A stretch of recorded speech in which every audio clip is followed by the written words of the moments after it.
Hi everyone, I'm Nicolai Tangen, the CEO of the Norwegian Sovereign Wealth Fund, and today, I'm in really good company with Fabricio Bloisi, the CEO of Prosus. Now, you may not know what Prosus is, but they basically have incredible companies.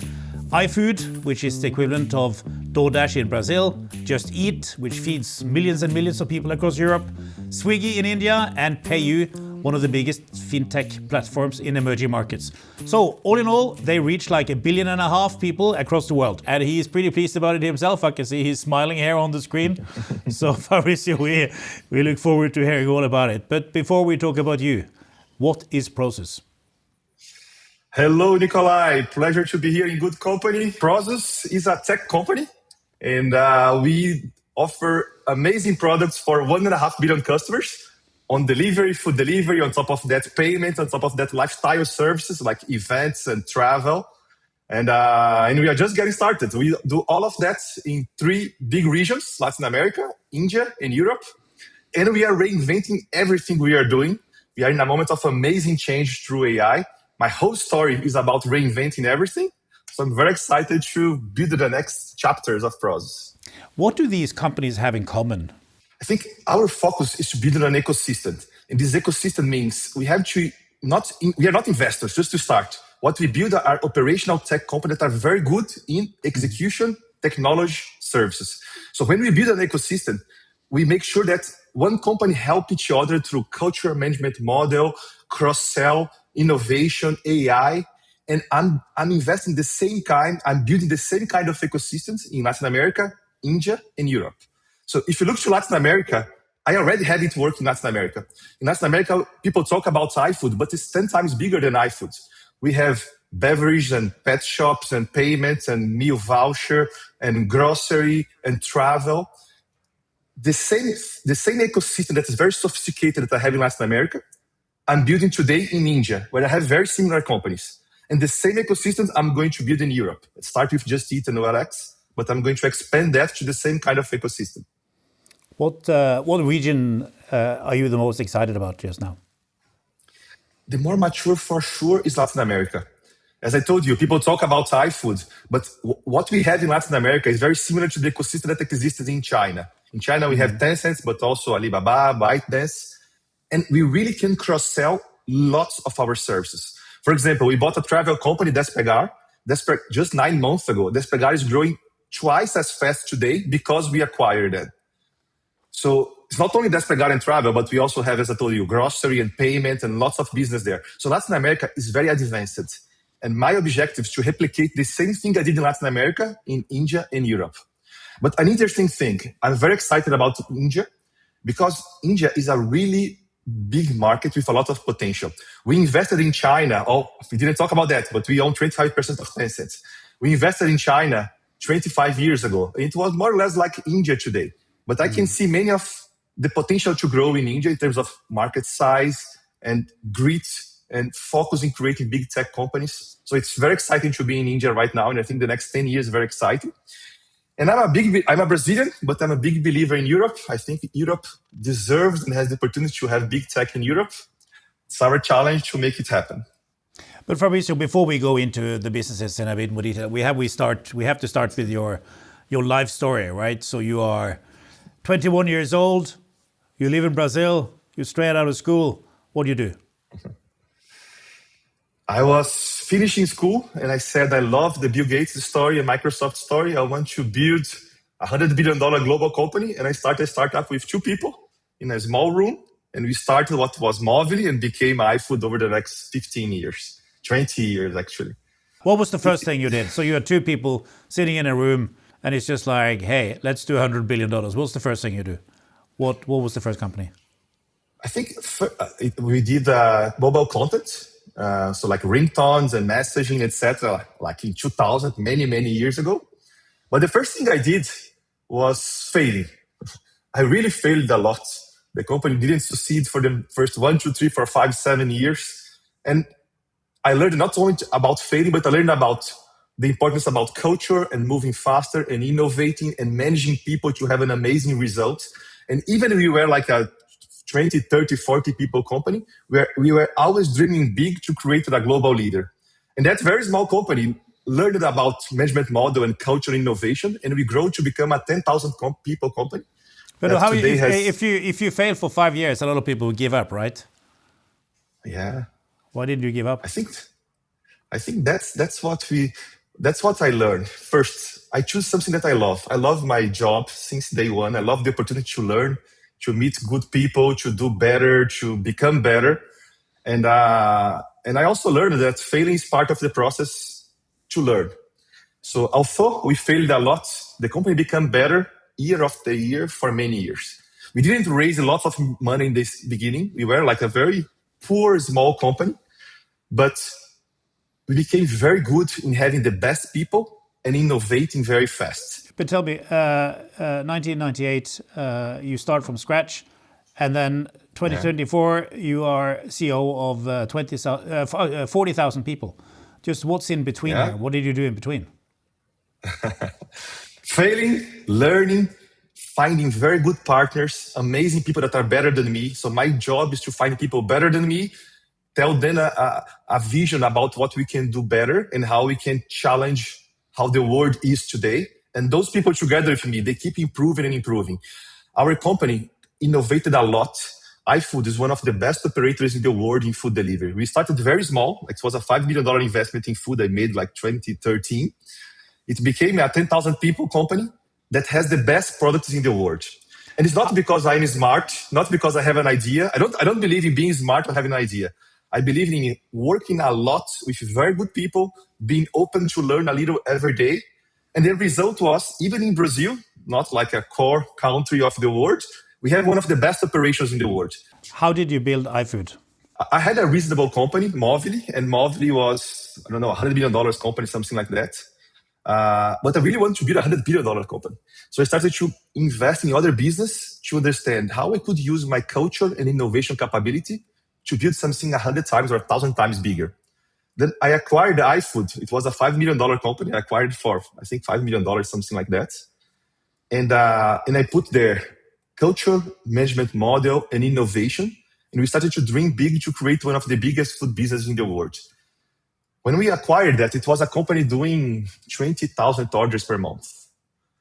This month, we are doing 200 million orders per month. So we grow a lot. I don't know how to say this, but how the do growth in percent. Okay, so how do you do that? How do you go from a dream to actually achieving this? What are the important steps if you want to build a business like that? The important steps. People think big is very important. Believe you can do it and really think big. Having the best people, and I invest a lot in people. Not people that I can hire, people that can execute and deliver and dream and do better every week. How do you find these people? I find people that deals well with uncertainty and with big challenges. I hire people that I tell them, look, my goal is unbelievable big, and most people get uncomfortable about that. And I say, you are going to be in charge of that.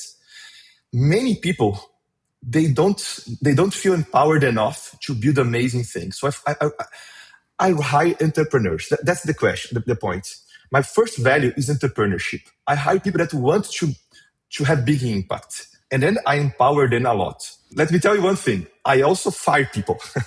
So many times it doesn't work. And I know in Europe, people don't like to talk about that. People in Europe say, oh my God, doesn't find anyone ever. I don't know. I have to find the right people to the right place. And sometimes they're not the right people and they leave the company. And it's good for the company, it's good for them. I need to have people that say, I'm going to be empowered to have an amazing impact. And that's my job. Put the people there and they do amazing things. And okay, innovate every week. What's the key to innovation? Innovation to me is, look, we have a successful business. We have $10 to $50 billion in revenue. And every day, and we are profitable now, like $1.5 billion in profitability. But every day I start the company saying, it's not good enough. We are not the best in the world. And even if we are, we have to do better. So the level of pressure in the company to disrupt everything and do better is daily. Every day, we have to do it better. So you have to have people with the open mind to think, I'm going to find a new way. I'm going to find a hack to do things better. we are in a technology business and we are in an AI moment. I see the people in the financial world talking about AI and doing spreadsheets. I hire people that understand how AI transform everything. And this is so amazing. Tell us about some of the innovations you did in the food company in Brazil. What were some of the clever things you did? Today, for example, iFood is a company run by AI. The personalization of the first page, what we offer to the customers, the push we give to them, the anti-fraud, all those, the customer relationship management, all of that is through AI. And there is no guideline how to do that. You have to experiment, to try, to do it better. Today, we spend less money in marketing than our customers. We have better NPS, customer satisfaction because of AI.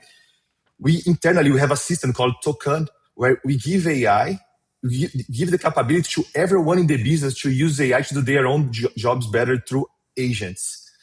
None of that was done like it was an idea of Fabricio, we go there and do it. All of that starts with empower entrepreneurs, move fast, test 20, 30 versions until you have results that makes your company better. Then put that on a scale. Because we never invest 10 million, 100 million, or a billion because of idea. What I do is to have entrepreneurs moving fast. We call it jet skis. Empower a small team. Tell me about the jet skis. Jet skis means empower a small team with 5, 10 people to experiment as if they were the owner of that business. So they have to experiment, take risks, try 10, 20, 30 things, fail a lot until they find a way that has amazing impact. So all the innovations I told you started as jet skis. A small group trying very fast until we have the best operations of our category or of the world. And why is it important to tell this story? Because that's not how big companies work. Big companies usually, they say, let's make a budget. The budget is $1 billion to the CEO like this project. Then we have 1 year to deliver a big thing. And then 1 year after, you lost $1 billion and you lost 1 year. So what we have to find first, without money, without team, without 1 year timeline, is to find how we make this really work. That was a jet ski. A small company, a startup inside a big company with the right people to innovate and deliver. I don't know, there is an expression I love. That's called ambidextrous organizations. I think we heard that Harvard talks a lot about that. That means a company that is very good in operate with scale. So it's very good in discipline, in budgeting, in financing, in planning. But being ambidextrous means the company is very good also in disruptive innovation, just like a startup. I think what I do as a manager, and that's I think what people could learn from Prosus today and Mosley, is to be always ambidextrous. I operate startups as a real startups. Crazy, fast with entrepreneurs. At the same time, I can have the discipline to make a plan and execute that over 1 year after I find the way to succeed on a jet ski. Yeah, it makes sense. I'm not so sure I would be a very good jet skier, but hey.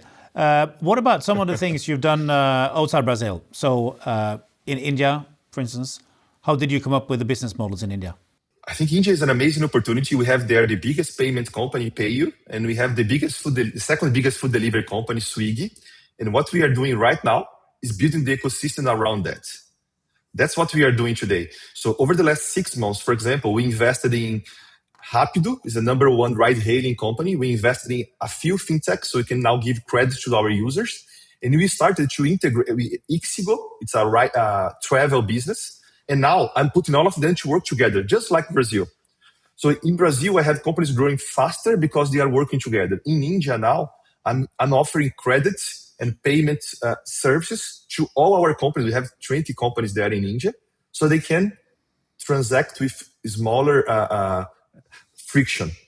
Better than that, right now, we are creating what we call large commerce model, an AI model that uses the data from all our companies to make all of them operate better. So we understand better than any other company about what the customers want, what they buy, when, how I serve them better. So you see, we are using, again, technology and innovation to make all our companies work together. That's what we are doing in India right now. And I think we have 500 million customers, more than that in India. And I think it's going to be an amazing ride, not only the next quarter, over the next 15 years. We'll zoom in a bit more on AI, but before that, tell me about the Just Eat deal you did in Europe. we had a big business in Europe that is OLX and EMAG, but my vision is build the same ecosystem. So it starts with high frequency business. That's why food delivery is so important. People buy food delivery many times per week. We know their payment method. We know their address. So on top of a high frequency business, I can create many other business. That's what I did in Brazil and India. Then we acquired Just Eat. Just Eat was a food company, and I had a very different view for Just Eat. I don't think the thing is being a food company. You have to be a tech AI first company. So the reason I acquired Just Eat, not because it's an investment, is because I think I can operate Just Eat much better, sharing the knowledge we have on innovation from India, on AI from Brazil, on management and culture from Prosus. We acquired that, I think we took the company less than 6 months ago, 5 months ago, and we transformed the company completely from a food business to a technology business. So now we talk about innovation, AI, large commerce model.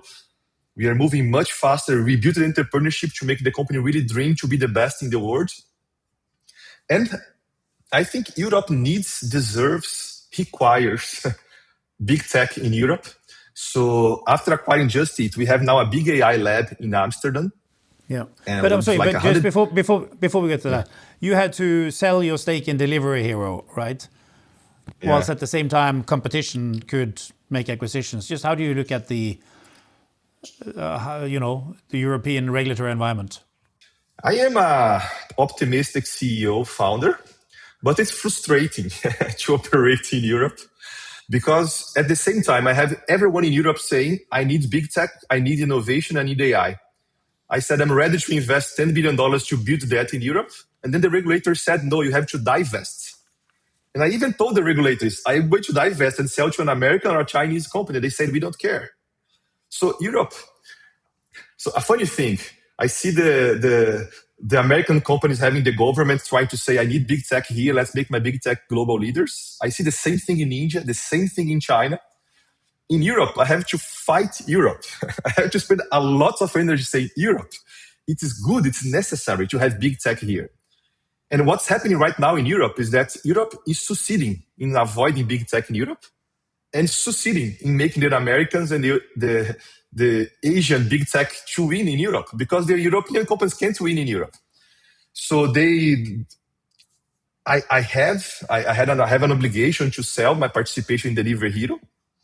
I absolutely disagree with this direction. Interesting thing, 2 weeks ago, Europe said, we are going to change our guidelines on the M&A. And then we said, okay, so like why we are selling, we are an European company, have 2 European players, why we are selling one of them? And they said, we are changing next year.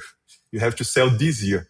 So I think Europe didn't understand that AI, things happen every month. I know we talk about AI later, but the rate of change in the last 2 months, it's crazy. Let's talk about AI. Do you think AI is underhyped? I think AI is underhyped. This is a crazy phrase to say. And the reason is I do that operationally. I am a CEO of a big company, but I understand the details about what's happening. Many people last year was talking, maybe there is overhype and next year things are going to cool down. It's the opposite. What happened in the last 3 months? It's much more than everyone expected for this year. In robotics, obviously robotics is moving at crazy speed. But what happened with OpenClaw or with Cloud Code in the last 60 days is substantially more than what happened before. And it's going to change completely how companies work. How is your group going to work going forward by implementing everything you can do in AI? We will have every time more autonomous organizations where AI do much more than making the job of one person 20 times faster. What AI is going to do is to make the whole company 100, 200% more efficient. Until now, people are trying to make their job faster. I have to do a document. I say, AI, help me with this document. What is possible today is much more than that, and it was not possible in December. So that's the thing that many people didn't understand. From December to May, now it's possible to teach an AI to teach the intelligence of the company to an AI. So the company can really operate not for 10 minutes by itself, but can operate for 1 to 3 days by itself. Internally, we have 20,000 people creating agents that makes them substantially more productive. The last month, I gave a course to all our executives, starting with the CEOs, so they can program by themselves. You can think, are you crazy? You're talking about CEOs of $5, $10 billion company making software? Yes, because when they learn what they can do in 4 hours work, they understand that all their goals can be substantially bigger. They can deliver software substantially faster. They can automate things substantially faster. I myself, I did a software that we call auto research software that enable parts of the company to work by themselves. And myself and the CEOs are doing that. Not because I'm going to run the software we do, but because after we do that, I can start to operate in weekly cycles and not in monthly or bi-monthly cycles. I think all the companies are going to change completely because of what's possible to do today. Many people ask, when AGI arrives? That's not the right question. AGI will arrive in 1, 2, 3, 4 years. The point is that with the technology we have today, for example, OpenClaw, and how you can ask an assistant that has memory to build a whole system for you, and you're not even a programmer. So because of this kind of technology, the companies are going to be different. And the companies that are fast enough to do it first, they are going to have a disproportional benefits over the next, I'm not talking 3 years, I'm talking this year. How do you spread knowledge across the group? So let's say now you come up with something great in Amsterdam where you have your AI lab. How do you make sure that Brazil, India, that they benefit from it? I think that's my job. That's why I'm an operational CEO. I have to know what is exceptional in our companies all around, and I have to make sure that this spreads together with the culture to everyone else. Every 2 weeks, we have the senior management together. Every 4 weeks, we put all the CEOs together, like 30, 40 people, to discuss what is exceptional in the company so people know what's happening and they copy. That's what I built. I built an ecosystem where when I have a disruption in AI in Amsterdam, I have to have that running in Brazil and India in 2 weeks. Then I fly 100 people to Brazil. Right now, I have like 50 to 100 people in Brazil discussing how to make agentic AI better in Brazil, but it's people from now around the world. So I spend a lot of time making sure what is exceptional is spread all around. And second, leadership. So I am a leader that can talk about technology and product innovation with everyone, and my CEOs can do that too. So the leaders should be focusing how I make products that people love, how I create innovation that can make us 1 year ahead of our competitors. And I think we are doing that quite well. I'm very happy. I think Prosus changed a lot last 1 year. And I think that the next 1 year is going to be even more exciting. Before we continue on culture, just what's going to happen with payment systems? When you have all your agents transacting, how are the payment systems going to work? I think payments is going to keep changing. There is a lot of changes happening today. For example, with distributed payment systems and crypto, etc. And this is going to keep happening. The big thing we are talking agents and e-commerce now is we need to enable agents to complete transactions. And this will happen. Some people say maybe, no, there's no doubt, question that we will have agents purchasing for their customers, for the people that they represent. And today, some companies are blocking that. It doesn't make sense. It is going to happen. So we, as a tech company, we have to enable that, to enable our software, our platform sell to agents and enable agents. A big priority for us is what we call life assistants. So it's not an assistant like ChatGPT that just answers a question, but an assistant that can order you food or buy an air ticket or a hotel or a ride hailing. That's the biggest thing we are investing now. I think we have 20 life assistants in the world today. And in the base, with the foundation of that, it is agents that complete transactions. Fabricio, how would you characterize the corporate culture in the company? First thing I do is to kill the corporate world. Culture means empowering people to move faster, to be innovative. We call our culture Prosus way. Entrepreneurs that feel that they are in charge to have results. Innovation is core to everything. We have to question what we are doing all the time.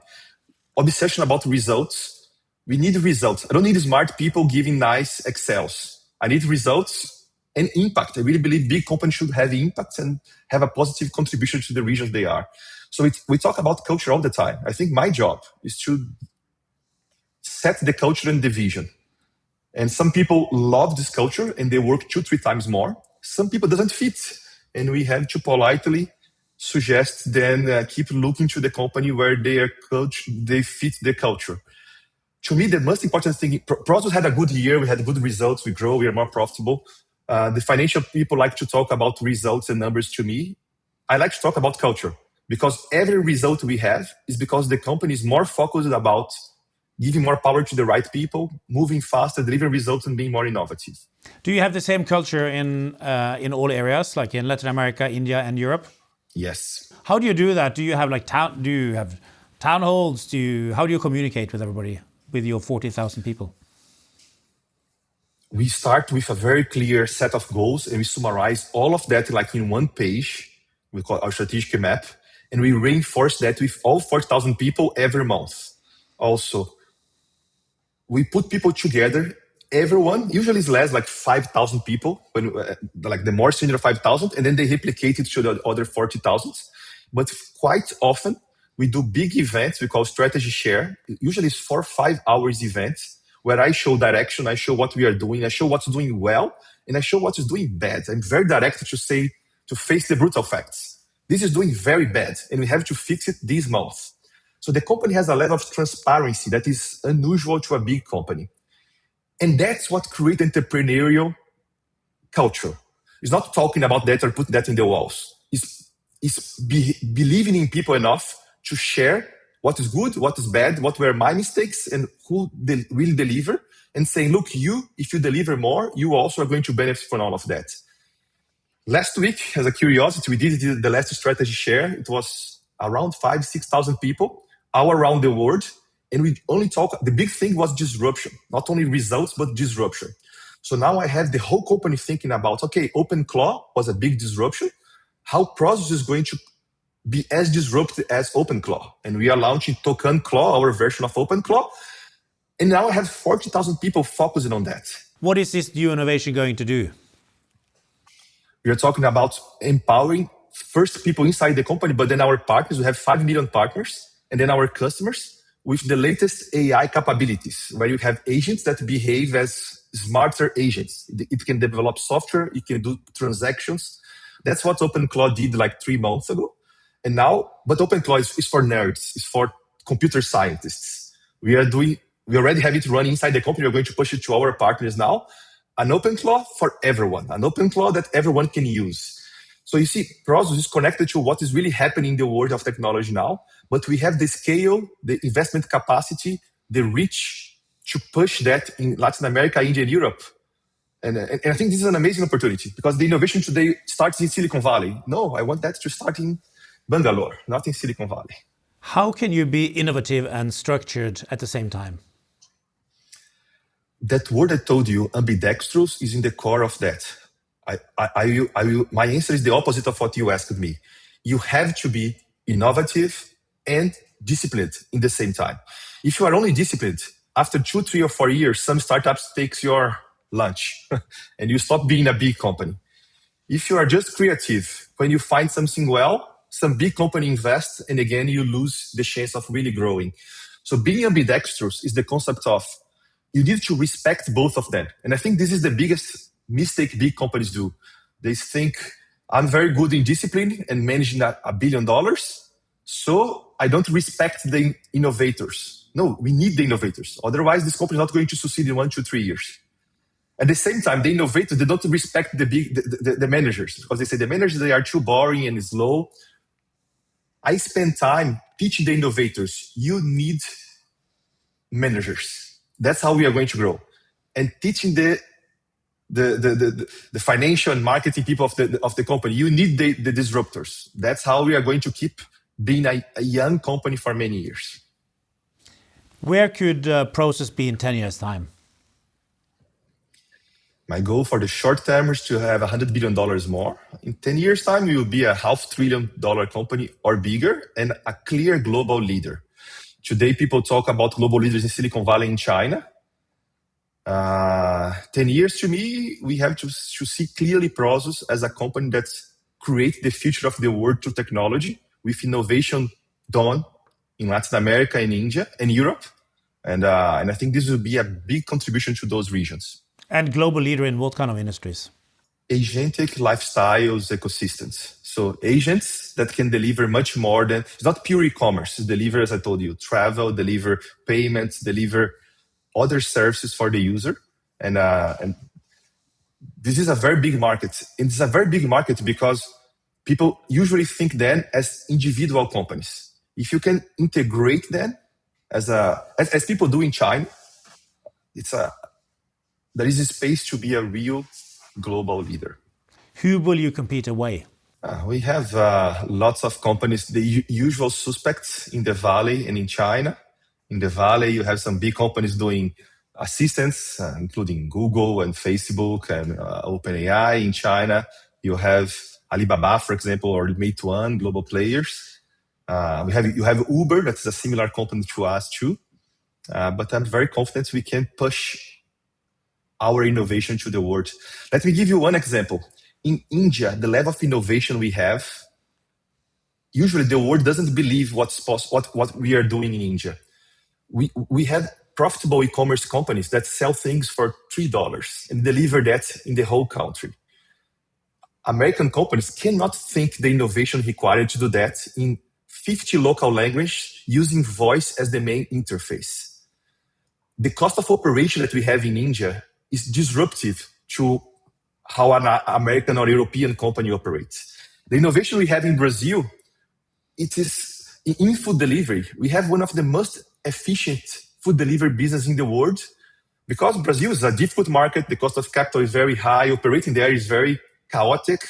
So you need to use innovation and technology to really deliver good results. If I can use this kind of innovation to have a global leader, and most of my AI R&D is in Europe. So you see, I can take some things from Brazil, some things from India, something from Europe, and I just need to make it $400 billion more valuable. I think we can do it. How much do you work? A lot. Much more than my wife and my kids think I should work. But what I tell them is that I love what I do. I have the opportunity to travel all around the world, to meet the smartest people in the world, to learn with them, and to have an impact that is amazing. Because I really think if Europe can have big tech, it's going to be really good. I think Europe needs that. Europe needs sovereignty on tech, on AI.